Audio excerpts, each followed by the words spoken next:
Mutual fund के अंदर एक बहुत ही कमाल का फंड होता है जिसका नाम है स्मॉल कैप फंड। इस फंड के अंदर अगर आप पैसे को इन्वेस्ट करते हैं तो हो सकता है कि आप 2-3 साल में अपने पैसे को दोगुना बढ़ा लें, और ये भी हो सकता है कि सारे के सारे पैसे आपके खत्म भी हो सकते हैं। ये एक ऐसा फंड है, बट ज़्यादातर लोग इस फंड में इसलिए इन्वेस्ट करते हैं कि जल्दी से जल्दी उनको एक अच्छा रिटर्न मिल जाए और उनके पैसे जल्दी से जल्दी डबल हो जाए। तो आज हम बात करने वाले हैं स्मॉल कैप के बारे में, जिसके अंदर हम डिस्कस करेंगे कि आखिर में स्मॉल कैप फंड में आपको क्यों इन्वेस्ट करना चाहिए। सबसे पहले हम समझेंगे कि स्मॉल कैप फंड होता क्या है, उसके बाद हम जानेंगे कि स्मॉल कैप फंड के अंदर हमें क्यों अपने पैसे को इन्वेस्ट करना चाहिए। अगर आपने बीच में ही क्विट कर दिया, अगर आपने बीच में ही वीडियो को क्विट कर दिया, बीच में ही देखना छोड़ दिया, तो मैं आपको दावे के साथ बोल सकता हूं कि आपको आधी अधूरी नॉलेज होगी और फिर बाद में जाके आप इन्वेस्ट नहीं कर पाएंगे और आप गलत फंड को चूज कर लेंगे। तो फिर देर किस बात की, चलिए वीडियो को स्टार्ट करते हैं। और वीडियो को देखने से पहले चैनल को सब्सक्राइब कर लीजिएगा एंड इस वीडियो को जरूर लाइक कर दीजिएगा। एंड इस वीडियो के लास्ट में मैं आपको एक बहुत ही वैल्यूएबल टिप्स देने वाला हूं। उस वैल्यूएबल टिप को लेने के लिए आपको पूरे वीडियो को अच्छे से वॉच करना होगा। तो सबसे पहले हम समझते हैं कि आखिर में स्मॉल कैप फंड होता क्या है, उसके बाद हम जानेंगे कि हमें क्यों इन्वेस्ट करना चाहिए हमें।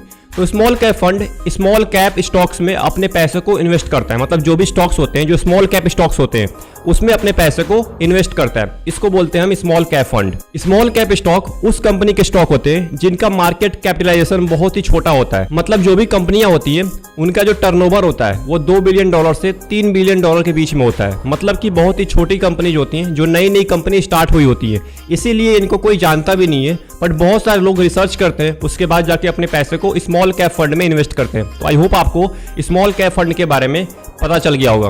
तो अब बढ़ते हैं कि स्मॉल कैप फंड में हमें क्यों इन्वेस्ट करना चाहिए, क्योंकि सबसे बड़ा मुद्दा है कि आखिर में अपने पैसे को स्मॉल कैप में क्यों डालें, हम क्यों इन्वेस्ट करें, क्या फायदा होने वाला है। तो इसके ऊपर मैं आपको 5 पॉइंट देने वाला हूं, यानी 5 पॉइंट के अंदर में आपको सारी चीजें A to Z सारी चीजें पता चल जाएंगी कि आखिर में आपको स्मॉल कैप फंड में क्यों इन्वेस्ट करना चाहिए एंड इन्वेस्ट करने के बाद क्या क्या फायदे होने वाले। तो सबसे पहला पॉइंट है ग्रोथ पोटेंशियल, मतलब कि जो स्मॉल कैप फंड होते हैं उसका ग्रोथ पोटेंशियल कुछ ज्यादा ही होता है लार्ज कैप से। मतलब जो लार्ज कैप फंड होते हैं उसका कम होता है स्मॉल कैप से। अब ऐसा क्यों होता है? अब स्मॉल कैप पे ना, स्मॉल कैप कंपनी नई नई आई होती है मार्केट में। स्मॉल कैप कंपनी जो भी होती हैं वो नई नई मार्केट में आई होती हैं, इसीलिए जो उनका रिटर्न होता है वो बहुत ही ज्यादा होता है। इसीलिए इसमें रिस्क भी ज्यादा होता है, क्योंकि आपने सुना होगा कि स्मॉल कैप में रिस्क भी बहुत ज्यादा होता है। इसीलिए होता है कि कंपनी नई नई होती है बट आपको इसमें रिटर्न ज्यादा मिलता है। जो लार्ज कैप कंपनीज है, जिनका आपने नाम सुना है, बहुत बार सुनते आ रहे हैं, आप म्यूचुअल फंड में इसमें इन्वेस्ट कर लो, उसमें इन्वेस्ट कर लो, उस कंपनी में इन्वेस्ट कर लो, उनसे बहुत ज्यादा रिटर्न देती है स्मॉल कैप। इसीलिए लोग जल्दी रिटर्न लेने के लिए स्मॉल कैप फंड में अपने पैसे को इन्वेस्ट करते हैं। जो स्मॉल कैप कंपनीज हैं वो अभी डेवलपमेंट स्टेज में, मतलब कि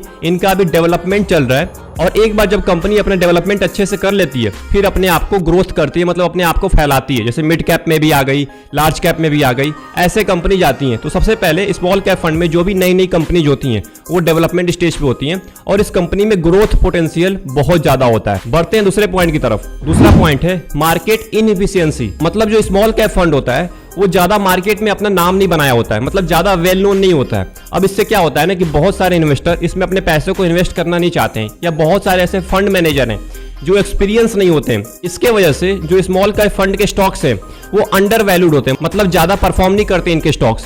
इसीलिए इसमें थोड़ा सा मार्केट इनएफिशिएंसी होता है, मतलब जितना लार्ज कैप में होता है मार्केट इफिशिएंसी उतना इसमें नहीं होता है। लार्ज कैप में ज्यादा मार्केट इफिशिएंसी होता है, मतलब ज्यादा लोग उसको जानते हैं, उसके फंड मैनेजर अच्छे होते हैं, क्योंकि वो लॉन्ग टर्म के लिए होता है, इसीलिए उसमें एक्सपर्टीज रखने वाले फंड मैनेजर होते हैं। स्मॉल कैप में इन्वेस्ट करने से पहले रिसर्च जरूर करिए। Point number 3, diversification. जो स्मॉल कैप फंड होता है वो आपके पैसे को अलग अलग जगह इन्वेस्ट करता है, मतलब अलग सेक्टर में, अलग इंडस्ट्री में आपके पैसे को इन्वेस्ट करता है। जब आप अलग अलग इन्वेस्ट करेगा तो रिस्क भी कम हो जाता है। मैंने बार बार बताया है, मैंने पिछले वीडियोज में भी ये बात बताई है कि डाइवर्सिफिकेशन करना बहुत ही अच्छी बात है। अगर आप भी अपने पोर्टफोलियो को डाइवर्सिफाई कर रहे हैं, कुछ पैसे गोल्ड में इन्वेस्ट कर रहे हैं, कुछ पैसे आप स्टॉक्स में इन्वेस्ट कर रहे हैं, कुछ पैसे आप बॉन्ड में इन्वेस्ट कर रहे हैं, अब इससे क्या होता है ना कि रिस्क बहुत ज्यादा कम हो जाता है। वैसे ही स्मॉल कैप फंड होता है ना, वो स्मॉल कैप स्टॉक्स को अलग अलग सेक्टर और इंडस्ट्री में इन्वेस्ट करता है, जिससे रिस्क बहुत ज्यादा कम हो जाता है। और जो इन्वेस्टर होता है उसके ऊपर मार्केट का ज्यादा प्रभाव नहीं पड़ता। अगर मार्केट ज्यादा वोलेटाइल है, अगर मार्केट ज्यादा ऊपर जा रहा है, ज्यादा नीचे आ रहा है, तो उससे कोई प्रभाव नहीं पड़ता है इन्वेस्टर के पोर्टफोलियो पे।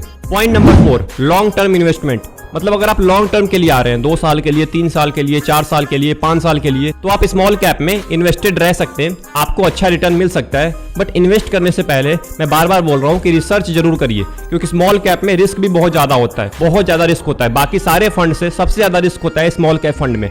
तो रिसर्च जरूर करिए। जिस भी आप फंड को चूज कर रहे हैं उस फंड के बारे में सबसे पहले आप जानकारी लीजिए अच्छे से, उसके बारे में आप कंज्यूम करिए उसकी जानकारी को, उसके बाद जाके आप उसमें इन्वेस्ट करिए पैसे को, क्योंकि आपके पैसे बहुत ही ज़्यादा इंपॉर्टेंट है और इसमें ज़्यादा वॉलेटिलिटी होती है, क्योंकि स्मॉल कैप में मार्केट बहुत ज़्यादा ऊपर जाता है, बहुत ज़्यादा नीचे आता है, क्योंकि इसमें आपके पैसे की क्वांटिटी भी कम होती है और इसमें आपकी टाइमिंग भी कम होती है। इसीलिए रिसर्च जरूर करिए। अगर आप लॉन्ग टर्म इन्वेस्टर हैं तभी आइए इसमें, 1 साल के लिए, 2 साल के लिए। मैं तो यही बोलूंगा कि आप अगर 1 साल के लिए आ रहे हैं तो आपके लिए स्मॉल कैप नहीं है, क्योंकि स्मॉल कैप में आपको रिटर्न तभी दिखेगा जब आप 2 साल से ज़्यादा इन्वेस्ट करेंगे, 3 साल, 4 साल, 5 साल।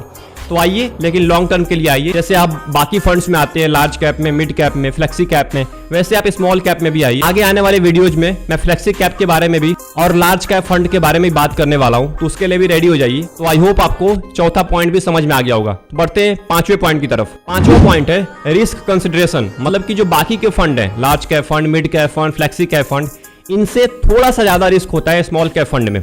अब ऐसा क्यों होता है? क्योंकि जब मार्केट कभी ऊपर जाता है, कभी नीचे आता है, तो शॉर्ट टर्म में ज्यादा प्रभाव पड़ता है मार्केट का, क्योंकि मार्केट अगर ऊपर जा रहा है, ज्यादा नीचे आ रहा है, मतलब वॉलेटाइल हो रहा है, तो स्मॉल कैप फंड भी वॉलेटाइल होता है। अब इसके वजह से आपके पैसे के ऊपर थोड़ा सा ज्यादा प्रभाव पड़ता है, क्योंकि जब मार्केट ऊपर जाएगा तो जाहिर सी बात है कि पैसा भी आपका ऊपर जाएगा, और अगर मार्केट ज्यादा नीचे आ गया तो पैसे भी आपके लॉस में जा सकते हैं।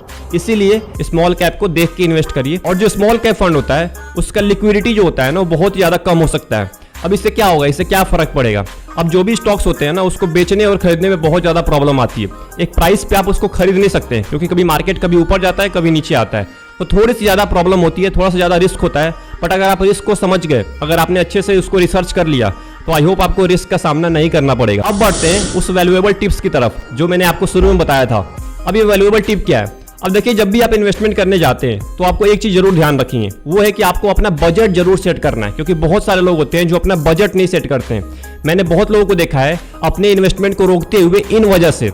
अब बजट का मतलब क्या हुआ? आपकी सैलरी मान के चलिए 1 तारीख को आती है, अब उसके बाद आप अपने सैलरी को अगले 10 दिन के अंदर में खर्च कर देते हैं बिना कुछ सोचे समझे। आपने EMI भर दिया, आपने लोन भर दिया, आपने घर के खर्चे में लगा दिए, मतलब आपकी जितनी भी सैलरी है वो अगले 10 दिन के अंदर में आपने खत्म कर दिया। अब इससे नुकसान क्या होगा?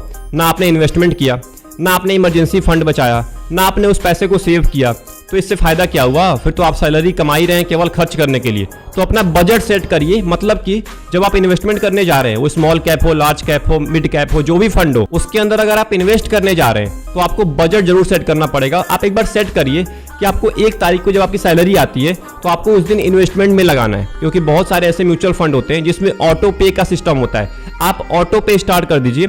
जब आप ऑटो पेमेंट स्टार्ट कर देंगे ना, तो ऑटोमेटिक आपके बैंक से 1 तारीख को पैसा कट जाएगा जितना आपको इन्वेस्ट करना होगा।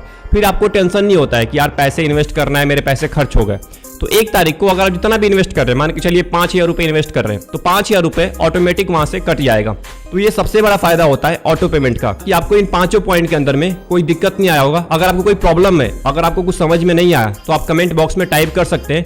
मैं आपके जो भी डाउट्स होंगे उसका मैं सोल्यूशन दूंगा और आपको मैं पर्सनली गाइड करूंगा कि कैसे कैसे उस चीज से निकलना है। तो चलिए मिलते हैं अगले वीडियो में, तब तक के लिए best of luck, take care.